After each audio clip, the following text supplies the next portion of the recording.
அண்ணன் போஸ் வெங்கட் அவர்கள் திமுக சார்பா பேசினாங்க. அப்போ ஒரு கருத்தை சொல்லியிருப்பாங்க. அண்ணன் சீமான் அவர்கள் எந்த தொகுதியில போட்டிட்டாலும் அவர் வெல்ல மாட்டாரு. நான் வேணா ஒரு 10 கோடி ரூபாய் பணம் தரேன், அறந்தாங்கி இல்லாம அறந்தாங்கியோ இல்லை வேற தொகுதியிலையோ, தமிழ்நாட்டில் எந்த தொகுதியிலையா இருந்தாலும் நீங்க போட்டிட்டு வென்று காட்டுங்க பார்க்கலாம்.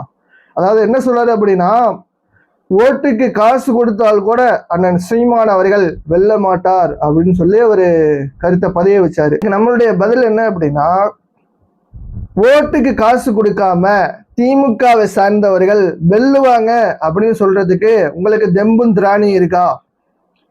திமுக சார்ந்த அனைவரும் வேணாம், உங்களுடைய திராவிட மாடல் முதலமைச்சர் அவர்கள் வாக்குக்கு பணம் கொடுக்காம வென்று காட்டுவாரு அப்படின்னு சொல்றதுக்கு உங்களுக்கு தெம்பும் திராணியும் இருக்கா? கடந்த 50 ஆண்டுகளுக்கு மேலாக நீங்கள் தமிழகத்தை ஆள்றீங்க. இந்த 5 ஆண்டுகள் முடிய போகுது. நாங்கள் இந்தந்த திட்டங்களை எல்லாம் மக்களுக்கு செய்தோம் என்று சொல்லி உங்களுக்கு வாக்கு கேட்க தெம்பும் திராணியும் பக்கும் வகையும் இருக்கா அப்படின்னு சொல்லிட்டு உங்களிடத்துல நான் கேள்வியா வைக்கிறேன். மக்கள் மன்ற நிகழ்ச்சியில கூட உங்களுக்கு எங்களுடைய கட்சிக்காரர்கள் திமுகவினர் இந்த தேர்தலில் வாக்குக்கு பணம் கொடுக்கலனாலும் வெற்றி பெறுவாங்க, அந்த அளவுக்கு மக்கள் மனங்களை வென்றிருக்கிறார்கள், மக்களுக்கு நாங்கள் செய்த அந்த நலத்திட்ட உதவிகள் சென்றிருக்கிறது என்று சொல்றதுக்கு உங்களுக்கு கொஞ்சமாவது திராணி இருக்கா? இப்படிப்பட்ட நீங்கள் எல்லாம் எங்கள் அண்ணன் சீமானை பத்தி பேசுவதற்கு என்ன தார்மீக உரிமை இருக்கு?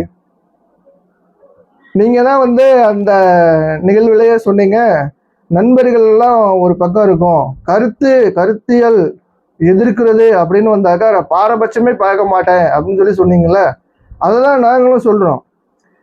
இவ்வளவு பேசுறீங்களே, நீங்க ஒரு தொகுதியில வாக்குக்கு காசு கொடுக்காம நின்று ஜெயிச்சு காட்ட முடியுமா? நீங்க சமூக நீதியை பத்தி வாய்க்கிலேயே சொல்றீங்க. அந்த கட்சியில உங்களால துணை முதல்வராகவோ இல்லை முதல்வராகவோ ஆக முடியுமா? அந்த கட்சி அமைக்கிற ஆட்சியில ஆக முடியுமா? இல்ல உங்களால திமுக இருக்கக்கூடிய இந்த தலைமை பொறுப்புல ஏதாவது ஒரு பொறுப்புக்கு வர முடியுமா? இதற்கு உங்களுக்கு பதில் சொல்றதுக்கு வக்கு இருக்கா, வகை இருக்கா?